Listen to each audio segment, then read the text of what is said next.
AI being treated as the final approver, in my eyes, is not the move. It should be treated as a challenger to what eventually goes out. My guest today is Tom Capone, an Adobe Experience Platform Champion and Marketing Technology Director at the NFL. His team sits at the center of marketing enablement, supporting both the league and clubs, helping teams actually use data, journeys, and real-time customer experience to scale.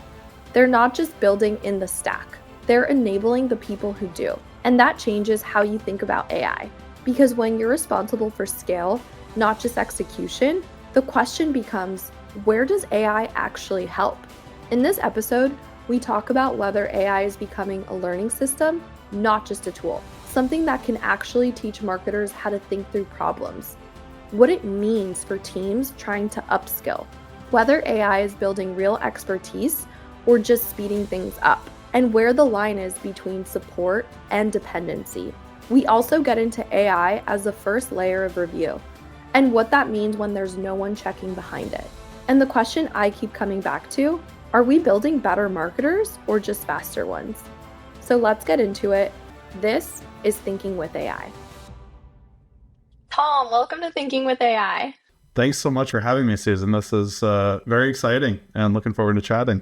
I am so excited to have you as a guest today. We've been talking about this for a while, and I'm even more excited that it is after Summit. Before we get into the episode, I have to ask, and I'm sure our audience wants to know as well, what is it like working at NFL? And do people actually say LFG all the time? It's a happy chaos is the way I would describe it. I think everybody's roles are very unique and very different. We're a pretty lean team here at the NFL, and by and large, when you're working with effectively 33 different businesses, it can get a little bit crazy. So it's fun though. Great working for the Shield and working for the brand. LFG is not really something we say too much internally, but maybe when we're watching our favorite team on Sunday, comes up a little bit more. I'm really excited about this episode because we saw it last week at Summit. There's a narrative right now that AI is making marketers faster, more efficient, more productive. But I think the most interesting question here is AI actually changing the way we learn and consume content? Not just how we execute and work faster, but how we're building our expertise in the first place. So, first question is, do you think AI assistants are becoming a learning system, not just a tool, something that can actually teach you how to think through your marketing problems? Would love to hear your thoughts on that. Yeah, it's a great question. First off, I think Adobe maybe stole my notes a little bit when they came out with the feature called Coworker. That's very much the sentiment that I had when talking through this topic. How can AI assistant become more than just a bot that you're prompting and more of a daily tool and daily coworker to enable your work streams? There's kind of two pieces that I'd love to talk about here. One is through the eyes of junior marketer, somebody that's less familiar with the platform or less familiar with the functionalities of all the different moving parts on the world of AEP and Experience Cloud. But then also through the lines of the expert and how does the expert potentially tap into the AI assistant in unique ways. So maybe to talk through one piece here, I'd love to start with the junior marketer, right? So as the junior marketer, how can I upskill and how can I learn all the nuance of the platform as fast as possible? In a typical working environment, you do that through advocates, you do that through expertise that's already on the team, you do that maybe through going through a certification or going through documentation all day long and learning as much as possible about how the platform works and operates. That takes a lot of time, right? Sometimes it takes months, sometimes it takes years, sometimes you never get all the way there because the technology is constantly changing. So I think a great thing that the AI assistant and specifically some of the agentic tools unlock is how can the junior marketer more quickly see how something starts from a business request and gets to an action or a configuration, right? Today, if I was learning for the first time how to build a journey and I got a business ask of a welcome journey or a birthday campaign, how would I go about building that? First thing I would do is I'd ask the experts on my team that have done this before. So I think there's a big bandwidth unlock here as well, where instead of deferring to the quote unquote experts on the team, or, sometimes you've got to hire a whole outside agency to come in and drive alignment on what the proper configuration approach is for a given ask. Instead of starting there, you start with the AI, you start with the agentic tools, and you start to learn, hey, here's what I got. I've got this business ask. I want to translate this into a configuration. What would the platform do? What is the platform recognizing out of a business requirement document? And how can it enable me to then ask the next question, right? Maybe the next question actually does need to go to the expert, or it does need to go to an implementation strategist, right? But it gets that junior marketer to a far enough along state where they're then able to say, oh, I see how this is coming together on platform, and now I can work it back. There's a springboard off of that I think is also really interesting. You do that enough times and you start to become an expert yourself. You start to become, aware of the themes and aware of the fragments, if you will, to play on words on an Adobe term. But you start to become aware of like how things come together, and then you can kind of start course correcting yourself. Like, let me go test myself. Let me go build it from scratch.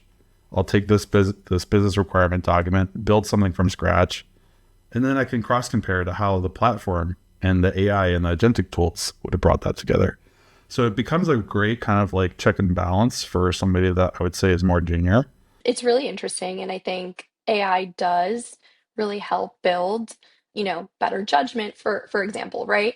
But I guess you talk about the AI assistant and you talked about building a journey as the example. So if AI can walk you, let's say, step by step through building a journey or a campaign, I guess at what point does that become dependency instead of actual learning for that junior marketer? Are they actually building like real understanding or just to get the answer and how to do it? Yeah, it's a great thought. I think everybody's different. Everybody has different learning styles. So the way I would answer that is it could do either. I think the big difference is reflection. So as the junior marketer, and I'm looking through how the agentic tools are building this step-by-step process, right? I might not have the why on how that's coming together, but I can start to visualize and see some of the dependencies that are in place of how it gets from point A to point B to point C and so on.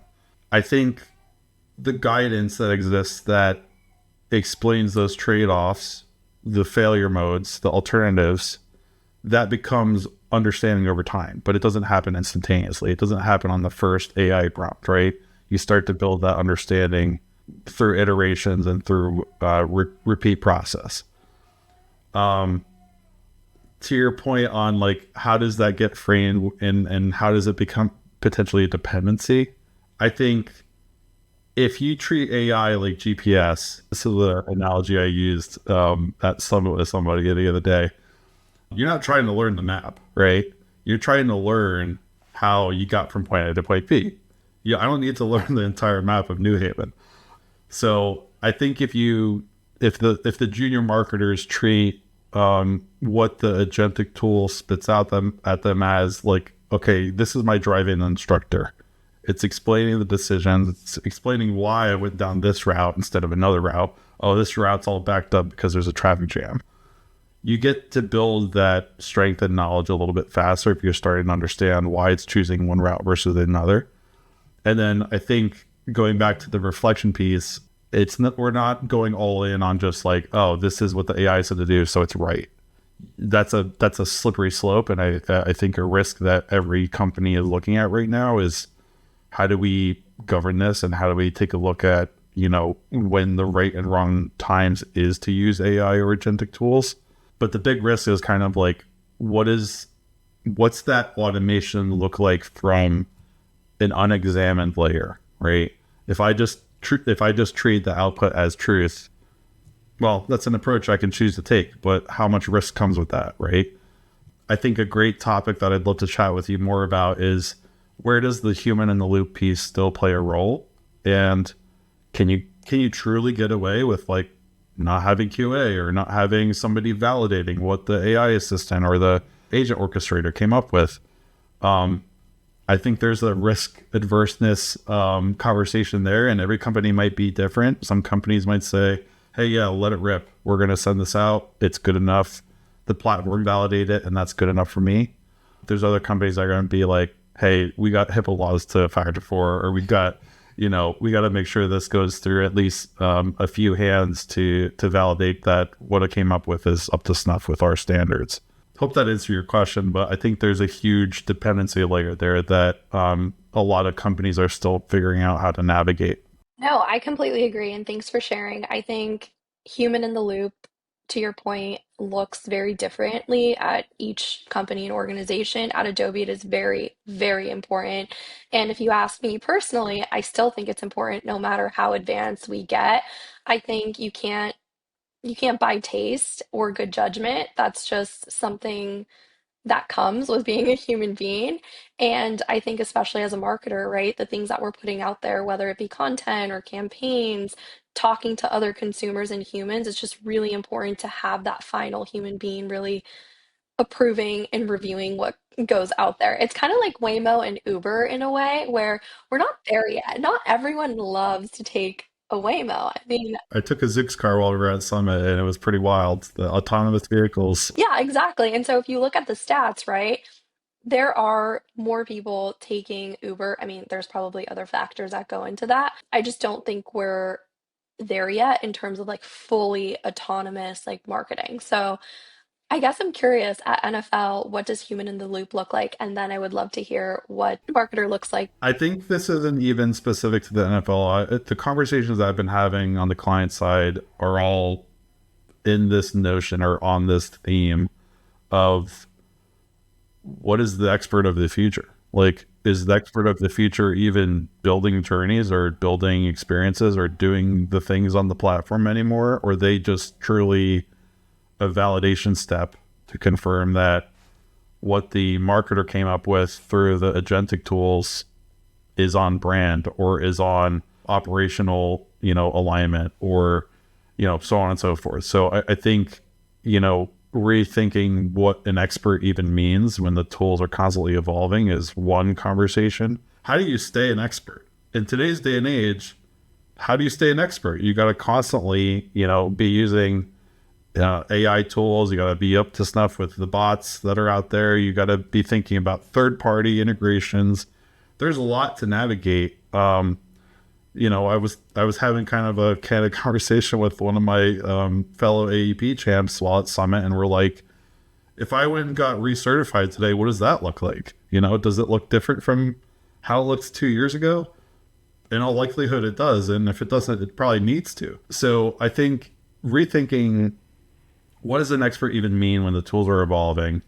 It's not about knowing every feature. It's not about memorizing platform rules. It's about judgment, right? When there is uncertainty, how do you go about that judgment? How do you know which questions to ask before you hit go and execute on a campaign? That comes with time, right? That comes with expertise. How do you recognize when outputs are maybe technically correct, but they're not correct strategically? So I think with AI and agentic tools, the experts are starting to make a shift. They're moving towards a place where they're spending less time doing. They're less hands-on keyboard is the way I would frame it. And they're making more of their time in the day dedicated to deciding and validating and maybe teaching some of the junior marketers. It's a shift from, execution and knowing what to do with hands-on keyboard to making sense of it all, recognizing patterns. And we talked about risk awareness, right? There's got to be that human in the loop to determine, hey, can we hit go or should we maybe not hit go on this one? So I think through the eyes of the expert, there's a complete shift happening. It's a paradigm shift that's happening not just with our industry, but all industries. And it's a really interesting time. I'm an AAP champion, At times I'm like, hey, I don't even know anything about that new feature that just came out, right? So really just making sure that you're staying on top of the bleeding edge stuff, staying on top of what else is out there in the industry, so that you could speak eloquently to it, and staying on top of the ability to make the tough decisions. The junior marketer is not going to know, so you got to be the person to know, and that comes with a lot of time and a lot of experience on the tools. No, that's great. I have a question for you. I love that you said asking really good questions, good judgment. I think, a big thing, obviously, intelligence is on a spectrum, right? It's not about having all the answers, but it's about listening well and asking those better questions. So I completely agree with you there. I guess I'm curious in terms of AI might not replace expertise, but it is redefining like what that expertise is. I guess you, right, as a leader, as a marketer at the NFL, what are some questions you've been asking yourself in terms of your own expertise? Like, have you seen, even now, right, like post summit, have you seen that shift, or are you thinking, oh, wow, I need to lean in on, less on platform and more on tooling, or I guess kind of walk us through that? I love that question, and I love that line of thinking, because I think that every company right now, at least the companies that are embracing AI, are battling with this topic. How do you go about the right and wrong way to use these tools? It's a complex conversation. Sometimes you're not even going to get approved. You can't get it past legal, and it's never going to happen. So, I think that there's a way to look at this where if you break it down into like manageable chunks, for lack of a better phrase, you got to look at governance. You got to look at how do we do this the right way without, encouraging and putting risk out into the marketer's hands, right? I think as we think through future state and companies using these tools more and more, a question that comes up for me is like, how do I stay in the loop? How do I make sure that the things that I'm telling the team are even technically correct? Because my understanding of something on platform might be X, and the way that the AI tool or the agentic tool interpreted an ask might look like Y. It might not look like X. It might look like Y. So I think being able to navigate some of that nuance and say, okay, well, there's actually different ways we could build this journey, or there's actually different ways we can action on this campaign based on the ask that it gave us.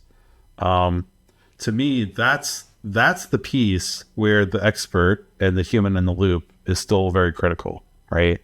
The AI assistant, the agentic tools, agent orchestrator, for example, it comes up with a solution to a problem. Beautiful.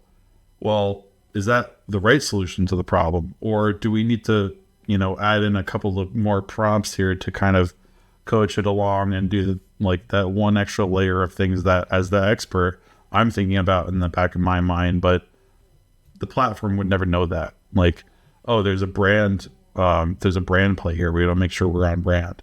Okay, well, do we already have our brand components set up on platform for the agent orchestrator to reference, or are we doing that manually in house? I think there's a lot of just kind of plumbing that needs to be in place for a marketer or an ops person or a strategist to say, hey, yeah, I'm still the expert to make this decision, but how do we close that gap where the agent orchestrator starts to be able to make those decisions as well? And how does it learn over time? I think that's another thing that's a really important topic is, there's a lot of talk around how the agent orchestrator, for example, will learn how the marketers are saying, hey, you're right, or hey, you're wrong. If the AI assistant, for example, is learning on the fly on a marketer by marketer basis, hey, this was a good result. This was another good result. This was another good result. I didn't love this one. Okay. For that particular marketer, maybe that's true. for a different marketer on the team, they might have said green lights on all four. So I think what's really interesting is how do the AI assistant and the agent orchestrator type tools learn over time, and should the teams on the client side be thinking through who's even the right person to say yes or no on these, right? Again, going back to that human in the loop thing.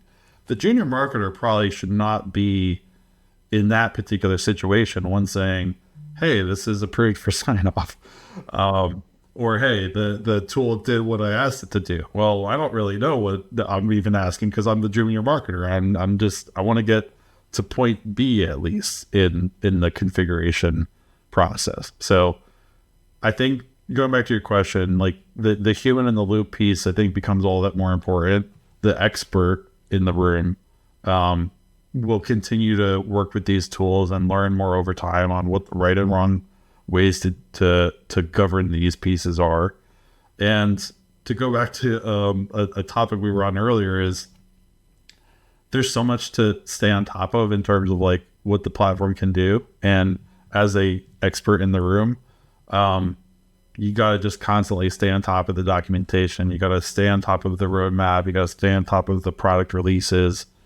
And as much as possible, you got to be hands-on keyboard too. Because at least for me, I learned by doing. And I know that's not the case for everyone, but you know, for me to completely be off of platform and say, oh yeah, my knowledge is already locked in and I don't need to like get back into the platform and learn more, that's never going to be the case. And it's just the industry now is you have to constantly be learning. You have to be an iterative learner. You have to be a perpetual learner and embrace the change, right?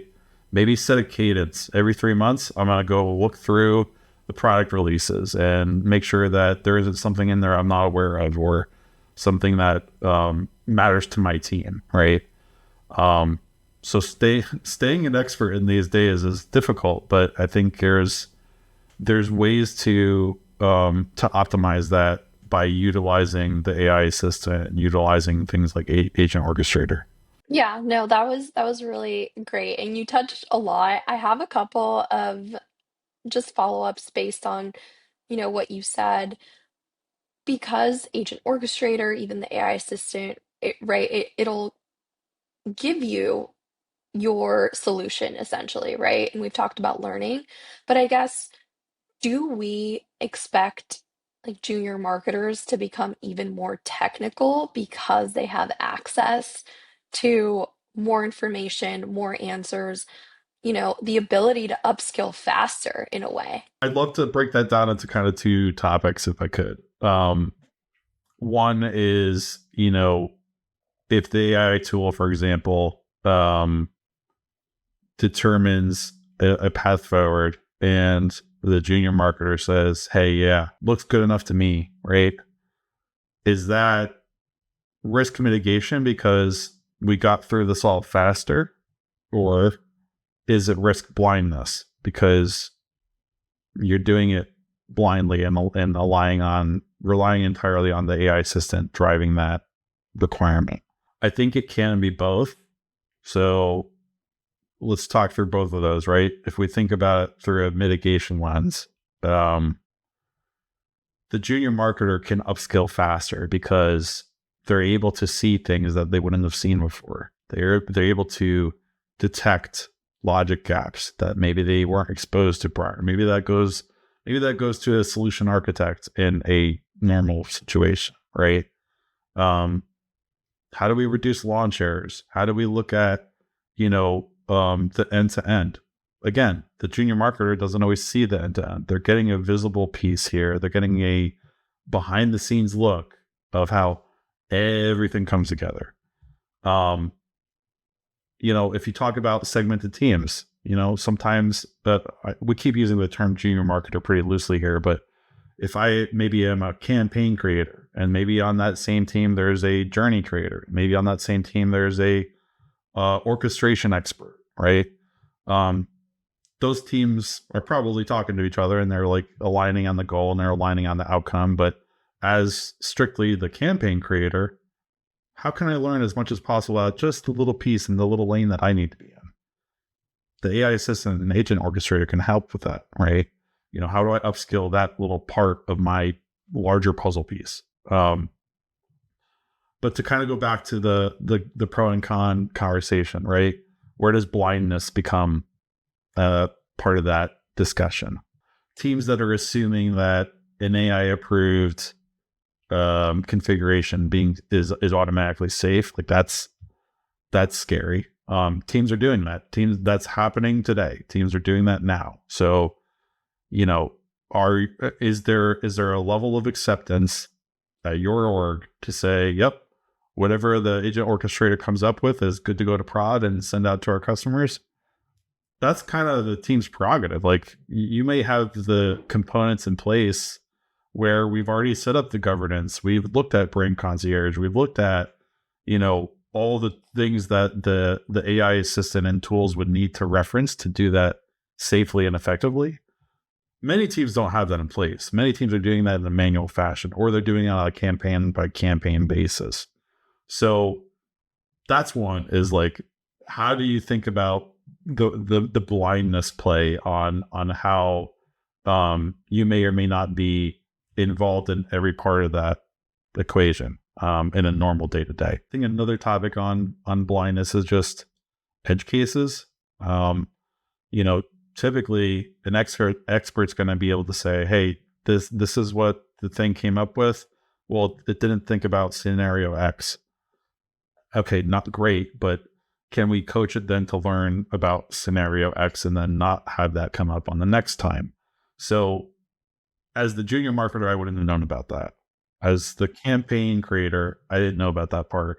Maybe my solutions expert knew about that, and now I know about that. But I think the blindness piece on just like trusting what it comes up with is a little bit scary for teams. And then I think this is a really interesting one, is I want to think through the phrasing of this, but like, intuition on the human side is dying.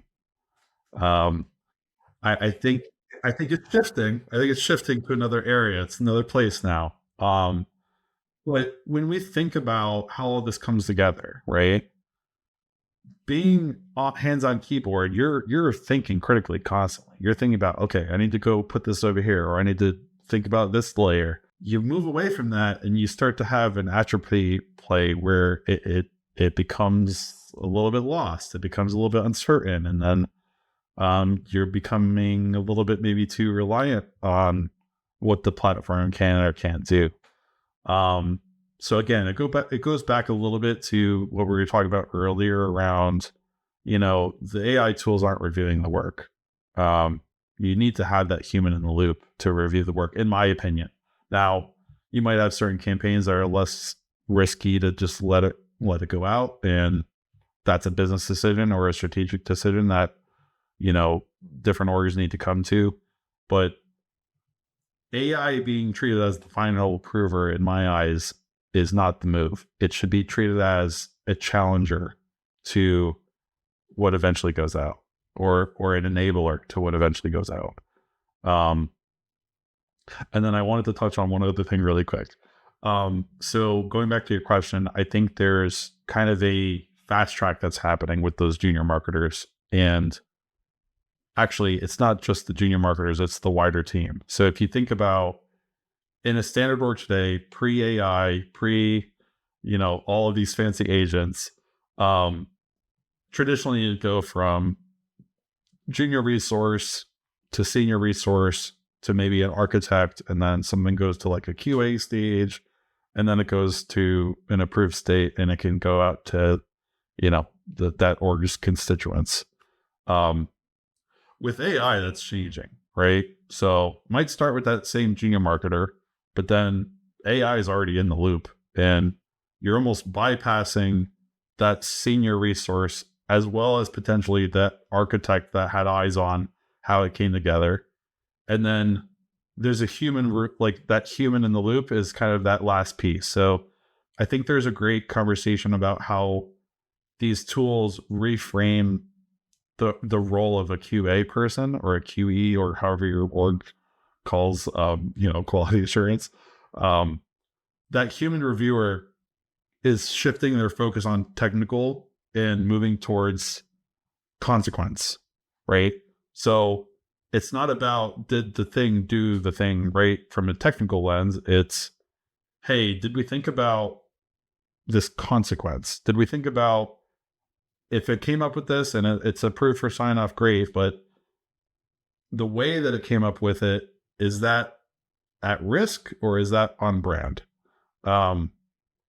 So I think that second reviewer, or like in my eyes, that's the QA team, or maybe it's that expert with the human in the loop. They become the owner of that risk, right? That risk may have not existed previously because it's going through the hoops and ladders to go from a junior person to, a senior, maybe it's a product manager or, somebody that's certified on the platform. And then maybe an architect gets involved, and then it finally gets to QA. Since we're jumping right to the QA stage, there still has to be a risk owner. There still has to be what I would say, like, somebody that holds the context of the ask. Again, maybe that's that last person, that last mile editor. And then finally, at the end of the day, there needs to be a decision maker too, right? Go, no go. I like to break that into groups. Like, I think the person that's the expert reviewer, in a perfect world, shouldn't necessarily be the one to also hit go. It's another pair of eyes. It's taking the risk off of the hands-on keyboard person and putting on somebody that's more of a strategist. So I think the way that the junior marketer is able to upskill and become not only the junior marketer, but they're getting visibility that they didn't have previously of what the senior doer was doing. And in some situations, they're even getting visibility from the back end, whether it's like solution architecting or, building out data schemas or understanding attributes on a profile that need to be pulled in from an outside source. Junior marketers today probably aren't touching any of that, and they're getting visible access to a lot. So to me, that's just like, it's a very seamless way and relatively safe way to upskill. But again, upskill with the knowledge and the approach of having things vetted by somebody that can confirm that, whatever it came up with is the right route. It's a great topic, and I think it's a really important one because it's really interesting to look at this, junior marketer who's newer in their career that has accessibility, right? It's just when you and I first started, right, in the tech world, just getting our careers even started, we didn't have access to any of this. So learning was completely different. So I guess I'm really curious, what is your take on, do you think AI actually flattens roles or raises the bar? You're not going to remove architects from the team. Like, you're still going to need architects. You're not going to remove QA people. You're still going to need QA people. I think there's two things. It may push the conversation and push the envelope around, well, how many of those people do we need, right? Can we have one approver instead of 5 that are doing 5 different work streams today? Like, the process to get things to 80%, 90% there, if that's happening in an automated fashion through these AI tools, well, there's obviously, maybe not obviously, every org's different, but I think a lot of orgs are having tough conversations around, well, if the platform can do this, then what is the resource that used to do that manually doing now? My take on that is that resource is still of value. It's got to shift. You have to have the conversation around fewer mid-layer validators. Okay. Instead of that solution architect maybe that I was alluding to earlier, or the senior developer that I was alluding to earlier that used to be hands-on keyboard. They were building out whatever experience needs to happen. They're building it in an email. They're doing a custom form. By the way, most of this podcast, I've talked through the eyes of an AEP person, but this applies to any of the Adobe products. As more juniors are quote unquote producing, a shift happens with those middle folks, right? They need to start thinking about strategy. They need to start thinking about edge cases. They need to start thinking about, okay, when do I escalate? When do I take this to, somebody that is higher on the payroll than me that needs to make a tough decision, right?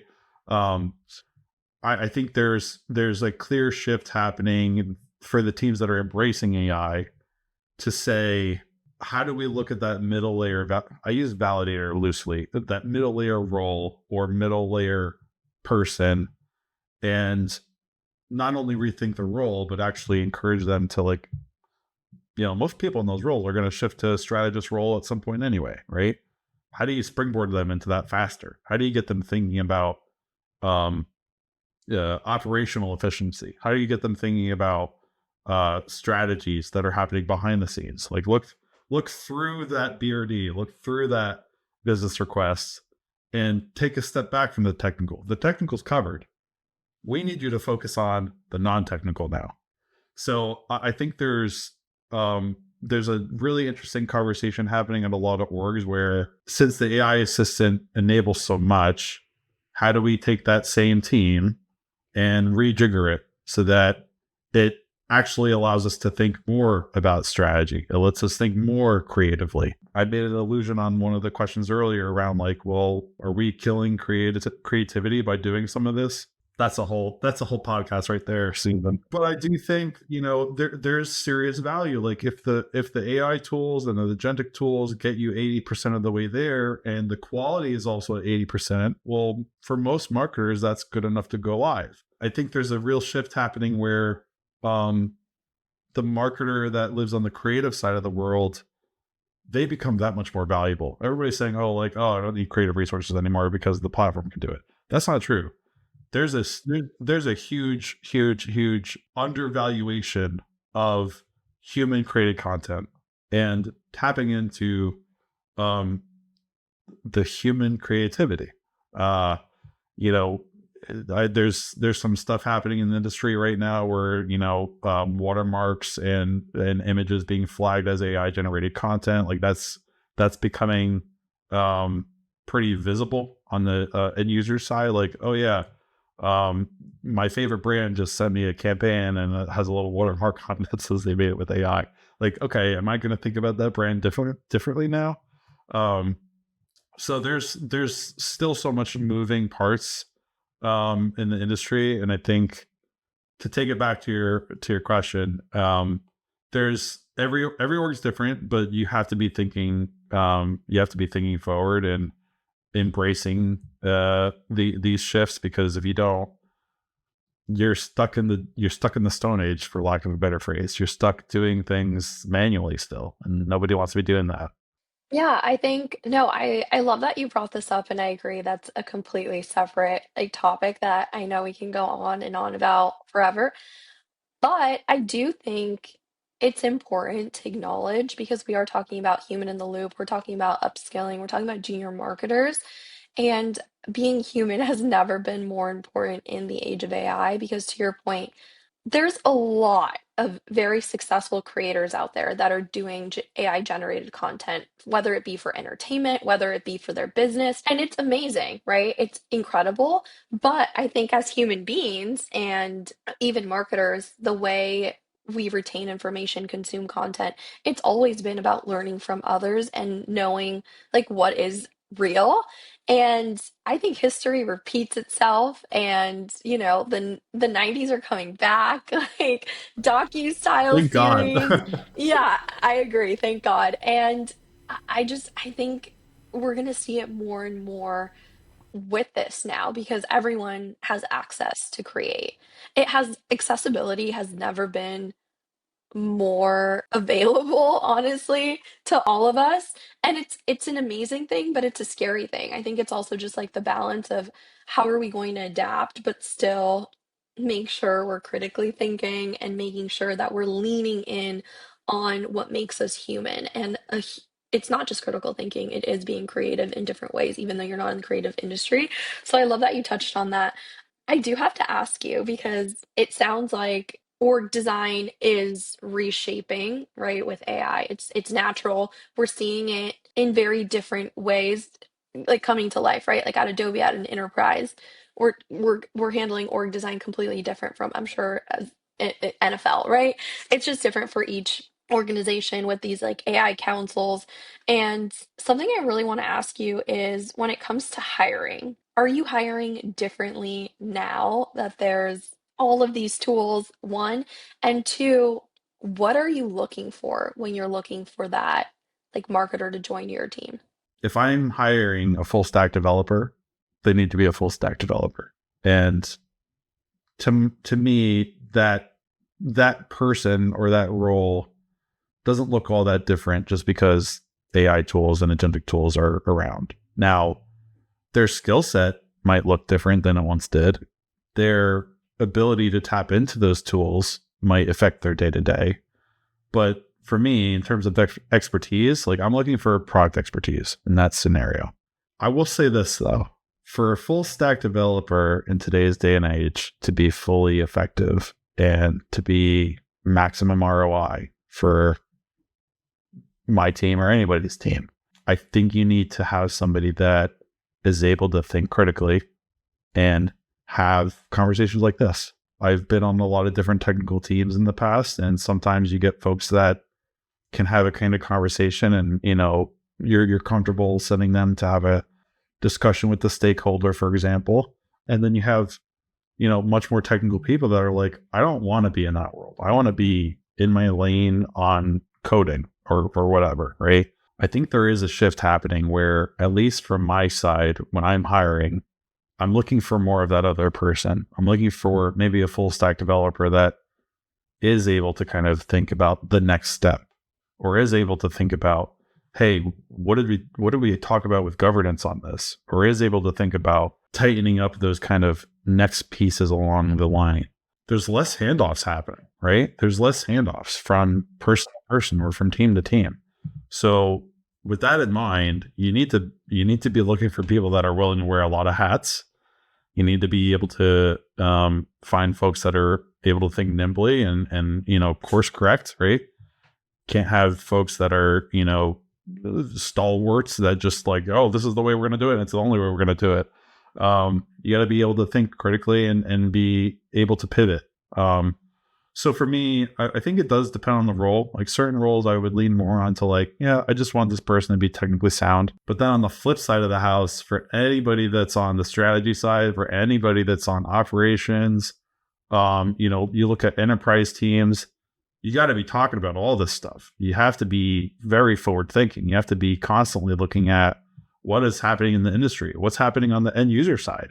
The end user experience is changing drastically right now before our eyes. So I think, as a hirer, I'm looking at the well-rounded person maybe in a higher light than hiring for somebody just because the resume meets the bill. Like, I want to be able to have a conversation with you and understand we're ticking other boxes here that are further down the line. No, I love that. Okay. I am super excited for this next part of the conversation. We're going to bring in the community. And this is my favorite part of the podcast because we opened up questions to our customers, the Love it. community, and we have some real ones. So, are you ready, Tom? I'm going to ask you the first one. Yeah, let's go. Okay, this question is from Courtney, and I'm so sorry, Courtney, if I mispronounce your last name, Blethen, Marketing Ops Manager at Velocity EHS, and she asked, how do you balance using AI to accelerate juniors marketers' growth without creating over-reliance, especially when it comes to building real judgment and strategic depth? I mean, she's talking our language, is she not, Susan? I feel like we almost kind of covered this, right? Like on one of the earlier topics, but I think to answer her question more pointedly, the junior marketer they have access to so much that they didn't have prior. I'm sure many of us have lived, technical roles, and you get someplace new and there's no documentation on anything. So you're flying blind. And then you have to have a conversation with yourself like, well, how am I going to learn any of this stuff? usually in that situation, I start doing, like, I get in the tool, I get the, get familiar, I ask questions, I ask too many questions. And that junior marketer kind of becomes only as good as what's available to them, right? It's only as good as what documentation is out there, or maybe it's a backfill role and, they had somebody previously that set all this up and, oh, you can go look at the templates that they made. Or I think it's very situational.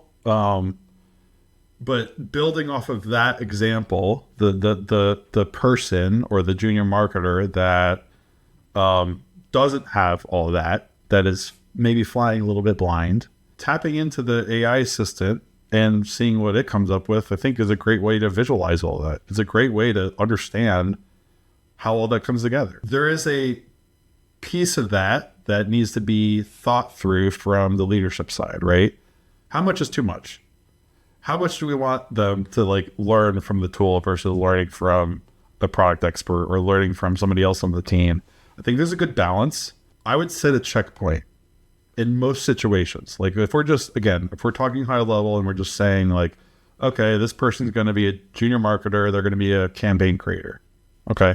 That's siloed enough or specific enough to say, yep, they're going to focus on specific work streams. They're going to focus on specific functionalities of the platform.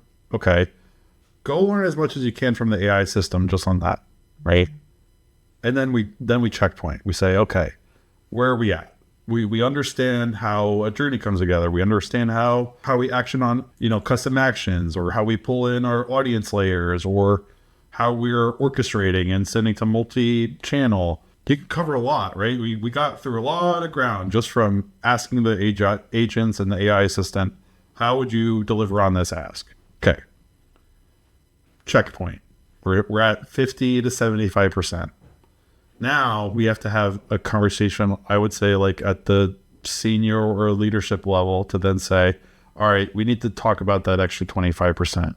We need to talk about the governance. We need to talk about brand identity. We need to talk about strategy. When's the right time to send this campaign out? When's the right time for this engagement? Did we think about how reporting and metrics plays a role here, and how this grows downstream? That's not going to happen with the AI assistant. That's not going to happen with the agent orchestrator. Maybe it will one day. But today, there has to be that kind of, I'll call it a checkpoint, because I think that's a good way to phrase it. There needs to be a checkpoint that works for your team. Every team's going to look different. It might look at 40% of the way there. And it's like, all right, our org's a little bit more nuanced. We can't let it get so far to the point where we're doing rework. Some orgs are going to say, yeah, we got 95% of the way there, and we just need our final approver to say good to go. So I think for the junior marketer, it's that unlocked from getting from 0 to whatever that checkpoint is. All right.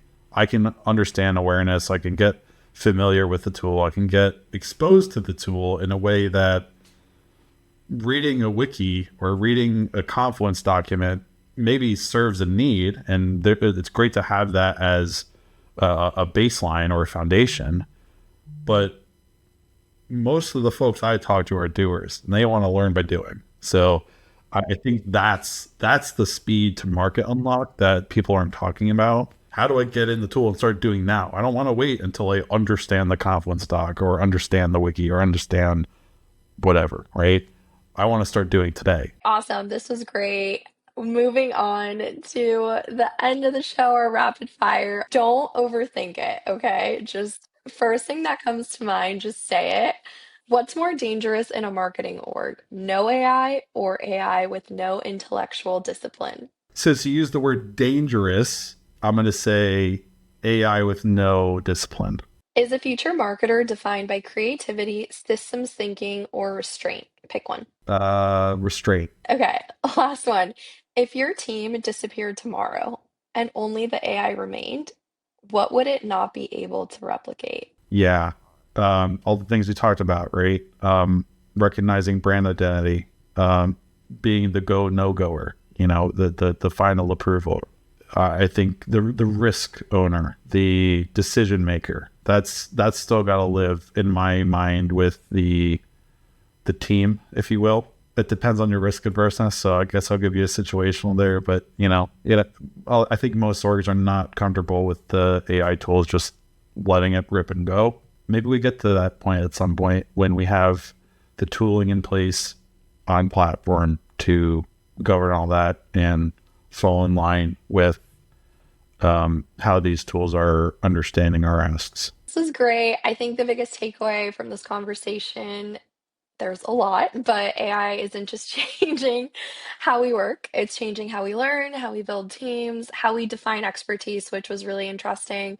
And the teams that are winning aren't just going to be the ones using these tools. It's how to think with it, how to really focus in on strategy, build like better judgment. How can people reach you or be helpful to you? Yeah, feel free to reach out to me on LinkedIn. I'd love to also talk to folks over the community forums over on Adobe. So be sure to check that out. This will be getting posted there, and we can always riff off of questions in the comments section. But I think as we wrap up, I'd love to just make one more call out around, how do we take this conversation and then have folks in their respective orgs do something with this. Go take this and noodle on it. When you're doing your commute to work, think about how your team could be upskilling with the AI assistant or with the agentic tools. Are you already thinking about that? Or are you not thinking about that because that's too risky? Let's talk about that. I think there's way too much value though as a unlock, especially for those junior resources that we were alluding to on teams. And take a moment to kind of reflect on how orgs are having to reshape their teams and reshape the roles that used to be clearly defined. It's getting a little blurry at times these days. So think about how the AI assistant and the agentic tools are available through the stack can upskill your staff, and would love to chat about it in the comments, or feel free to reach out. Yay! Thank you so much, Tom. This was so amazing. And thank you all for listening. This is Thinking with AI.